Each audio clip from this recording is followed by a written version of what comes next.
Hello friends, आज की ताज़ा खबरों में आप सभी का स्वागत है। झारखंड की तमाम छोटी बड़ी खबर इस वीडियो में देखने को मिलेगी। सबसे पहले बड़ी खबर, सितंबर से बस परिचालन शुरू हो सकती है। एक बड़ी खबर की बिहार में बस सेवा शुरू किए जाने के बाद झारखंड में भी परिचालन की मांग उठने लगी है। परिवहन विभाग ने अभी इस बारे में कोई निर्णय नहीं लिया है और विभाग को सरकार के निर्णय का इंतजार है। सूत्रों से मिली जानकारी के अनुसार सितंबर से अंतर जिला बस परिचालन को मंजूरी मिल सकती है। उधर रोड टैक्स माफ करने को लेकर भी प्रस्ताव तैयार किया जा रहा है और चर्चा है कि जितने दिन बस संचालन बंद रहेगा उतने ही दिन का टैक्स भी माफ कर दिया जा सकता है। साथ ही विभागीय अधिकारियों का कहना है कि आपदा प्रबंधन के तहत बनी समिति की सिफारिश पर राज्य सरकार 31 अगस्त के बाद कोई निर्णय ले सकती है। इसी के साथ ही अगली बड़ी खबर, झारखंड कोरोना जांच में पड़ोसी राज्यों से पीछे। एक बड़ी खबर की कोरोना संक्रमण जांच में आई तेजी और 2 चरणों में महाअभियान के बावजूद झारखंड जांच के मामले में न सिर्फ राष्ट्रीय औसत से पिछड़ा हुआ है बल्कि पड़ोसी राज्यों से भी पीछे चल रहा है। समग्रता में देखा जाए तो झारखंड में अभी तक कुल आबादी के मात्र 1.51% लोगों की ही जांच हो पाई है, जबकि राष्ट्रीय स्तर पर 2.59% ही जांच हुआ है। इसी के साथ ही अगली बड़ी खबर, मौसम विभाग से। राज्य भर में आज से फिर अच्छी बारिश का असर। झारखंड के कई हिस्सों में पिछले 24 घंटे के दौरान बारिश हुई है। अगले 4 दिनों तक राज्य में बारिश होने की संभावना व्यक्त की गई है। राजधानी और आसपास के क्षेत्रों में भी अच्छी बारिश होने की संभावना है। मौसम विभाग से मिली जानकारी के अनुसार बंगाल की खाड़ी में बना निम्न दबाव का क्षेत्र व्यापक हो चुका है। इसके प्रभाव से पूरे झारखंड में बारिश होगी।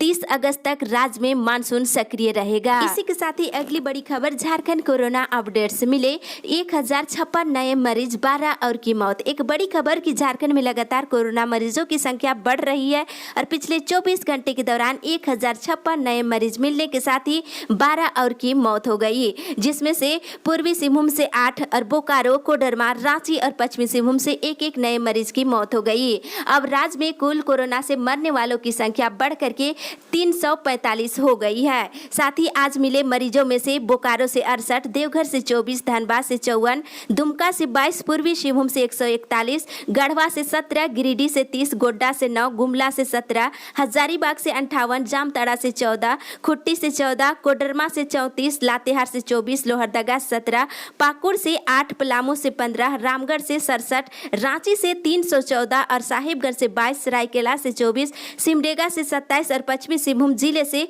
36 नए मरीज मिले हैं। इसके साथ ही राज्य में कुल मरीजों की संख्या बढ़ करके 32,174 हो गई है और वहीं कोरोना से स्वस्थ होने वाले की संख्या बढ़ करके 21,750 हो गई है। इसी के साथ ही अगली बड़ी खबर, देश भर की कोरोना अपडेट्स। देश में लगातार कोरोना मरीजों की संख्या बढ़ रही है और पिछले 24 घंटे के दौरान 66,873 नए मरीज मिलने के साथ ही 1,066 लोगों की मौत हो गई। अब देश में कुल मरीजों की संख्या बढ़ करके 32,31,754 हो गई है। वहीं कोरोना से मरने वालों की संख्या बढ़ करके 59,612 हो गई है। इसी के साथ ही अगली बड़ी खबर, स्कूल खोलने से पहले शिक्षकों की होगी कोरोना जांच। एक बड़ी खबर की राज्य के हाई स्कूल और +2 स्कूल खोलने से पहले शिक्षकों की कोरोना संक्रमण की जांच कराई जाएगी और कोरोना संक्रमण जांच में रिपोर्ट नेगेटिव आने के बाद ही वह स्कूल जा सकेंगे और राज्य भर के सभी शिक्षकों की कोरोना जांच की सरकार व्यवस्था कर रही है।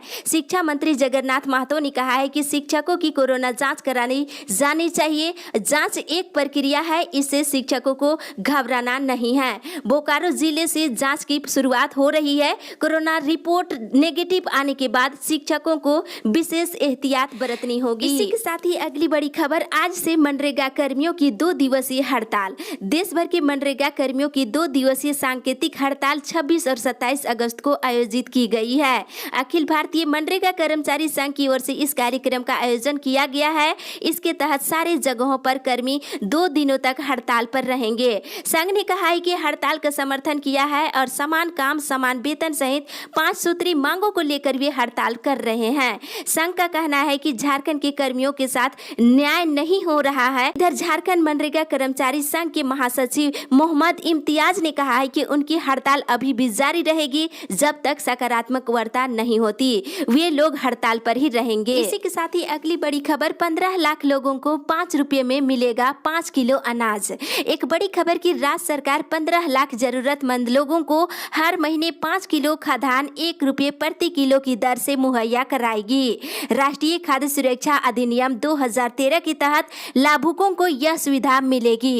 इस प्रस्ताव को मुख्यमंत्री हेमंत सोरेन ने कल मंजूरी दे दी है। अब इस पर कैबिनेट की मंजूरी ली जाएगी। योजना का नामकरण झारखंड राज्य खाद्य सुरक्षा योजना किए जाने का प्रस्ताव है और इस योजना के तहत सभी लाभुकों को प्रति महीने 5 किलो खाद्यान्न 1 रुपये प्रति किलो की दर से उपलब्ध कराए जाने की योजना है। इसी के साथ ही अगली बड़ी खबर, बच्चों को पढ़ाने टोला मोहल्ला जाएंगे शिक्षक। एक बड़ी खबर की लॉकडाउन के बीच बच्चों की पढ़ाई सुचारू रूप से जारी रखने के लिए शिक्षा विभाग लगातार प्रयास कर रही है। दूरदर्शन में कक्षाओं का संचालन हो रहा है, साथ ही व्हाट्सएप के जरिए ऑनलाइन लर्निंग मटेरियल भेजी जा रही है। इसके बावजूद इंटरनेट, मोबाइल, टेलीविजन की अनुपलब्धता के कारण 7% बच्चे इसका लाभ नहीं ले पा रहे हैं। ऐसे में विभाग स्कूल खोलने तक बच्चों की पढ़ाई जारी रखने के लिए नया प्रस्ताव तैयार किया है। अब शिक्षक जो है टोला मोहल्ला में जाएंगे और बच्चों को पढ़ाएंगे। इसी के साथ ही अगली बड़ी खबर, लॉकडाउन में बाहर फंसे सरकारी कर्मियों का नहीं कटेगा वेतन। एक बड़ी खबर की लॉकडाउन के दौरान किसी न किसी कारणवश दूसरे इलाकों में फंस गए सरकारी कर्मियों का सरकार आर्थिक नुकसान नहीं होने देगी। इसके लिए कार्मिक प्रशासन सुधार और राजभाषा विभाग ने आदेश जारी कर दिया है। केंद्रीय गृह मंत्रालय के निर्देश के आधार पर जारी आदेश में उन सभी लोगों को फायदा होगा जो सरकार को सूचना देकर या तो अवकाश में थे या फिर सरकारी कार्यों से टूर पर बाहर निकले थे। ऐसे लोगों को निर्धारित समय पर ज्वाइन माना जाएगा और इसी के आधार पर इसका वेतन भुगतान किया जाएगा। कार्मिक विभाग ने इससे संबंधित 4 बिंदुओं पर सभी विभागीय अधिकारियों को जानकारी भेज दी है। इसी के साथ ही अगली बड़ी खबर, केंद्र से 31,500 आवास पूरा करने का मिला निर्देश। केंद्रीय ग्रामीण विकास सचिव ने झारखंड में 2016 से लेकर 2019 तक की योजनाओं में से 31,500 पेंडिंग आवास को पूरा करने का निर्देश दिया है। मंगलवार को परफॉर्मेंस रिव्यू कमेटी की हुई समीक्षा बैठक में झारखंड सहित कई राज्यों की योजनाओं की जानकारी ली गई। प्रधानमंत्री आवास योजना की लंबित आवासों को जल्द पूरा करने का निर्देश दिए हैं। साथ ही ऐसे में इसे हर हाल में पूरा किया जाए और भारत सरकार की ओर से कहा गया है कि 2020 और 21 में स्वीकृत 31,066 आवासों की स्वीकृति हर हाल में 31 अक्टूबर तक पूरा करने का निर्देश दिया है। इसी के साथ ही अगली बड़ी खबर, आंगनबाड़ी वर्कर्स यूनियन का धरना प्रदर्शन। झारखंड प्रदेश आंगनबाड़ी वर्कर्स यूनियन के बैनर तले कल आंगनबाड़ी सेविका, सहायिका, पोषण सखी अपने विभिन्न मांगों को लेकर डीसी कार्यालय के समक्ष 1 दिवसीय धरना दिए और धरना पर बैठी सेविका और सहायिकाओं ने बताया है कि विगत कई वर्षों से काम करते आ रहे हैं, परंतु आज तक उन्हें सरकारी कर्मचारी का दर्जा नहीं दिया गया। इसके अलावा बीएलओ और स्वास्थ्य विभाग के कई कार्य इनके द्वारा कराया जाता है। इसके बावजूद इन सेविका और सहायिकाओं का नियमावली नहीं बनाया गया है और साथ ही सेविका और सहायिकाओं को जो भी मानदेय मिलता है उससे उनका परिवार का भरण पोषण नहीं हो पाता है। तो आंगनबाड़ी सेविका से ही पर्यवेक्षिकाओं का पद पर प्रोन्नति देने की भी मांग साथ में कर रहे हैं। इसी के साथ ही अगली बड़ी खबर, मानदेय बढ़ोतरी को लेकर लगाया काला बिल्ला। समावेशी शिक्षा शिक्षक संघ ने मानदेय और अन्य भातों में बढ़ोतरी की मांग को लेकर के विरोध प्रदर्शन कर रहे हैं और संघ के सभी रिसर्च शिक्षक काला बिल्ला लगाकर काम कर रहे हैं। संघ के अध्यक्ष रामकृष्ण यादव ने कहा है कि 31 अगस्त तक काला बिल्ला लगाकर विरोध प्रदर्शन होगा। इसके बाद भी मांगे नहीं माने गए तो उग्र आंदोलन किया जाएगा। इसी के साथ ही अगली बड़ी खबर, झारखंड के करीब 8,000 वकीलों ने सत्यापन फॉर्म नहीं भरा। एक बड़ी खबर की बार काउंसिल ऑफ इंडिया के निर्देश का अनुपालन नहीं करने वाले हजारों अधिवक्ताओं की वकालत पर ग्रहण लग सकता है। बीसीआई ने प्रमाण पत्रों की सत्यापन के लिए फॉर्म जमा करने की अंतिम तिथि 30 सितंबर 2020 निर्धारित कर रखी है। राज्य के 7,945 अधिवक्ता यदि समय रहते अपने प्रमाण पत्रों का सत्यापन नहीं कराया तो उनका लाइसेंस रद्द किया जा सकता है। इसी के साथ ही अगली बड़ी खबर, काम करने में अक्षम ठेकेदारों को काली सूची में डाले। आपको बता दें, मेयर आशा लकड़ा ने मंगलवार को नगर निगम के अधिकारियों के साथ बैठक किए और इस दौरान अभिनियंत्रण शाखा और स्वास्थ्य शाखा, राजस्व शाखा और जल बोर्ड के कार्यों की समीक्षा की और मेयर ने 2016 से 17 और 2017 से 18 के सभी योजनाओं को इस साल के अंत तक पूरा करने का आदेश दिए हैं और जो संवेदन काम करने में अक्षम है उन्हें काली सूची में डालने का निर्देश दिए हैं। इसी के साथ ही अगली बड़ी खबर, स्थानीय नीति में परिवर्तन करेगी हेमंत सरकार। राज्य सरकार ने स्थानीय नीति में परिवर्तन करने का निर्णय ले लिया है। इस बाबत गठित की जाने वाली कमेटी को मंजूरी की फाइल मुख्यमंत्री सचिवालय में है। मुख्यमंत्री हेमंत सोरेन ने कहा है कि 2016 में बनी स्थानीयता नीति में त्रुटियां हैं और कई संगठनों ने इसका विरोध भी किया था। राज्य सरकार इसका अध्ययन कर त्रुटियों का निराकरण करेगी और झामुमो 1932 के खतियान को स्थानीय नीति का आधार बनाना चाहती है। इसके साथ ही अगली बड़ी खबर, BBMKU में 21 सितंबर से होगी ऑनलाइन कक्षाएं। साथ ही गोमिया, टुंडी और झरिया में 31 विषयों की होगी पढ़ाई। बताते चले कि पीजी के 6 विषयों का रिजल्ट हुआ जारी। BBMKU की परीक्षा विभाग ने पीजी 3rd सेमेस्टर के 6 विषयों का रिजल्ट जारी कर दिया है। अभ्यर्थी संबंधित वेबसाइट लॉगिन कर चेक कर सकते हैं। इधर ऑफलाइन होगी रांची विश्वविद्यालय की यूजी और पीजी की परीक्षाएं।